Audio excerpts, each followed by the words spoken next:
Along a dusty desert road, a party of indefatigable German tourists, complete with their own sleeping quarters, make their way towards the Middle East's newest tourist resort. Their journey's nearly over. In the distance is their goal. Yes. Well, there's a sign up where you can't photograph. Despite the Israeli flags of welcome, this is not Israeli territory. It's Sharm El-Sheik, at the southern tip of occupied Sinai, 6 years ago the flashpoint for war in the Middle East.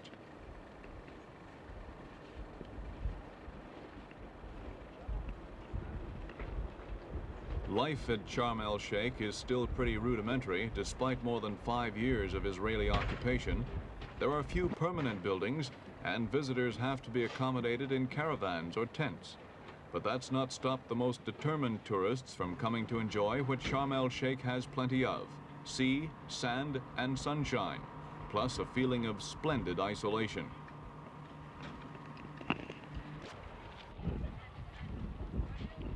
Sharm is the biggest of several coastal settlements on the Gulf of Aqaba, which the Israelis are developing in the absence of a peace settlement that would determine the political status of the whole of Sinai.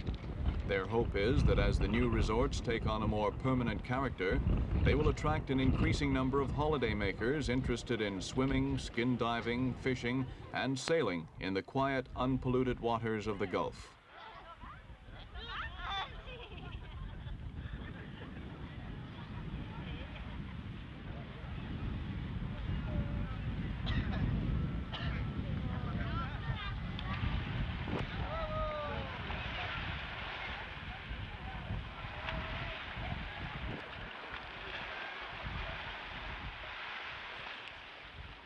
Even the present level of development, small though it is, has had important effects on local life.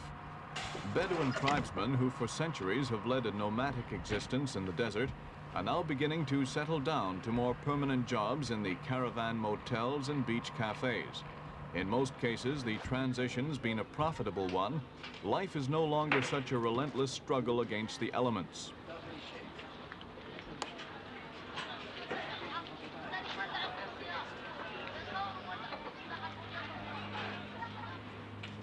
Even those Arabs who cling to their traditional means of livelihood are finding life a little easier.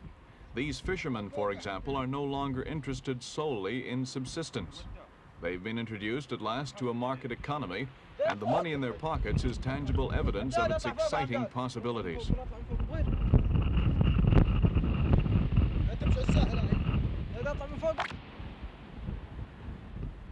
Today, the Bedouin fishermen can still use the surplus beach shelters to store their nets in. But if Israeli plans for the region are fulfilled, they may well become the foundation of a profitable fishing industry. Those plans are designed to tighten Israel's control over the strategic coast from Eilat to Sharm El-Sheik. The wars of 1956 and 1967 were fought after Egypt blockaded the entrance to the Gulf and prevented Israeli shipping from passing to and from the Indian Ocean. Whoever controls this strip of land at Sharm El-Sheik holds a knife to Israel's lifelines, and the Israelis believe they cannot risk withdrawing again.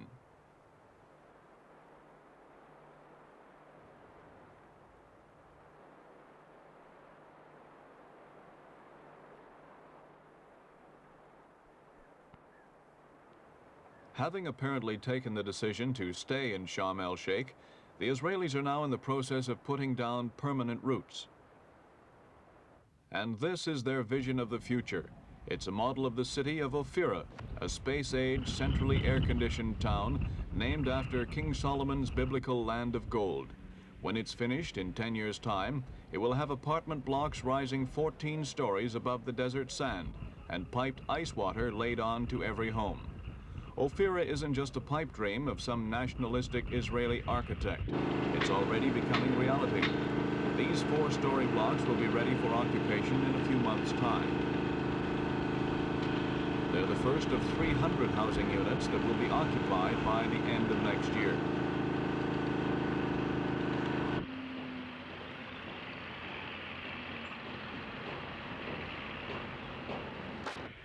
All the apartments face the sea with a view like this, for there is little of interest in the barren desert landscape behind the town, except for this rock outcrop on the top with a remarkable resemblance to the late President Kennedy.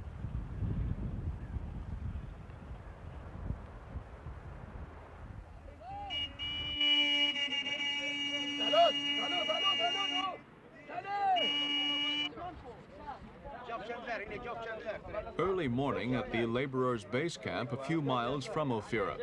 Workers queue up to be taken to the site, the presence of our television crew adding an extra point of interest to their day.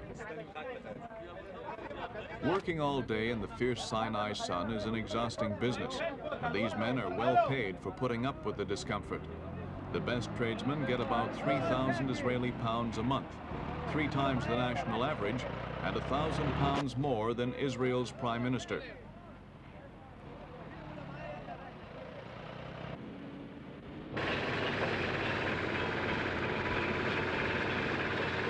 The cost of building Ophira is naturally high because of the demanding environment and the enormous expense of transporting materials from Israel.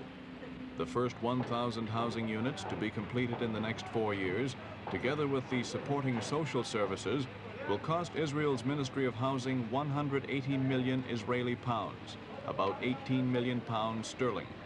Purchase prices for the individual apartments have yet to be fixed.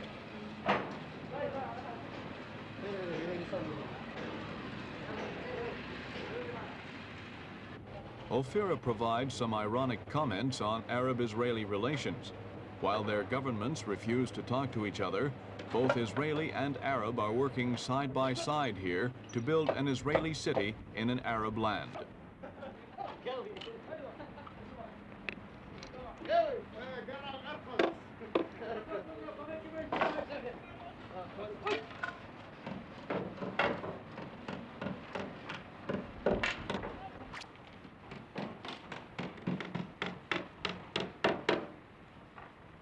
The planners of Ophira describe the town's layout as compact. What they're trying to do is cut down walking distances to a minimum. A small shopping center will adjoin the buildings, and the blocks will be linked to it and to each other by air-cooled arcades. Special building materials have been used to provide maximum insulation from the murderous summer heat.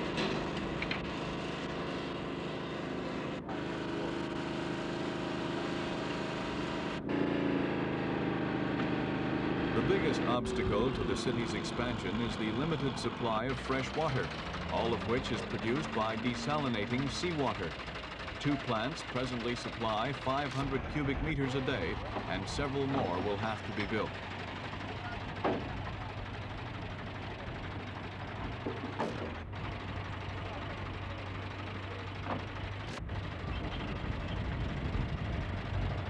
Water is not the only problem, though. Another is the threat of earthquakes. The Israeli engineers are confident their designs will stand up to the most severe shocks. Reinforced steel rods have been used in the construction of every wall in the apartment blocks.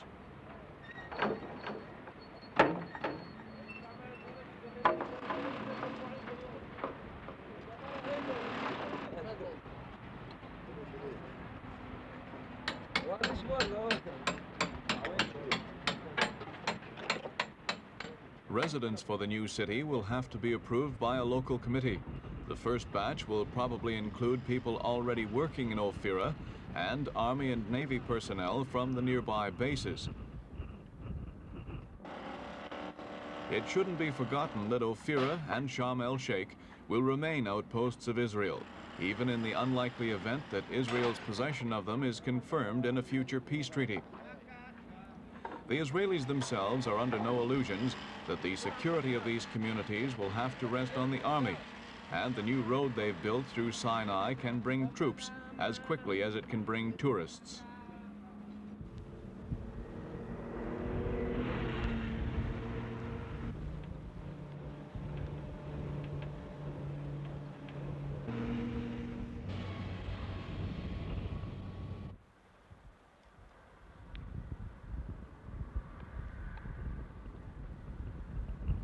In the other occupied territories, Israel has said its settlements are not necessarily permanent. Is it conceivable, then, that Sharm El-Sheik could still be negotiable? This is how Israel's policy was explained by Premier Golda Meir 2 years ago. Everything is negotiable, but this is our position. And I don't say that we will change our position. But it doesn't mean that I ask the Egyptians, you sign first that I remain in Sharm El-Sheik, that we don't go back to the 4th of June borders, and only then will we make peace with you. We don't say that to them. They say, pull out. And we say, okay, we don't accept it, but let's sit down and negotiate. If you had the choice, would you rather have peace or Sharm El-Sheik? There is no such choice. General Diane mentioned. There is no such choice, because peace without Sharm El-Sheik is no peace. We've had that before.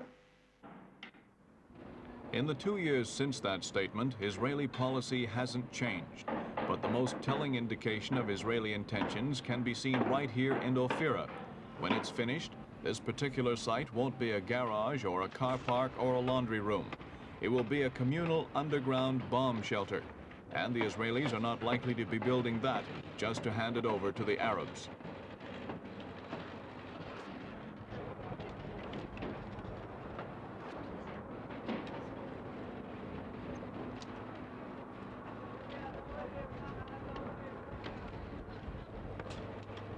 It looks as though the Israelis are preparing for a very long stay in southern Sinai, an impression confirmed by their long-term irrigation schemes in other communities along the Gulf of Aqaba.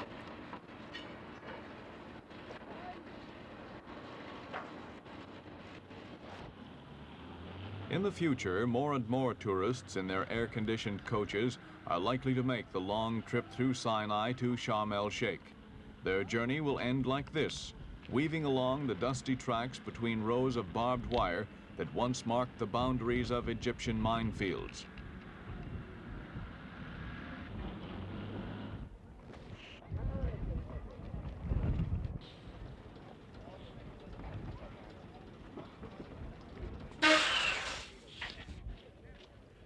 Just beyond Sharm El-Sheik is a small headland called Rr7310A, directly opposite the island of Tiran. The Israelis have left it just as it was when the Egyptians held it, as a visible reminder to their visitors of how vulnerable Israeli shipping was to the guns that overlooked the straits.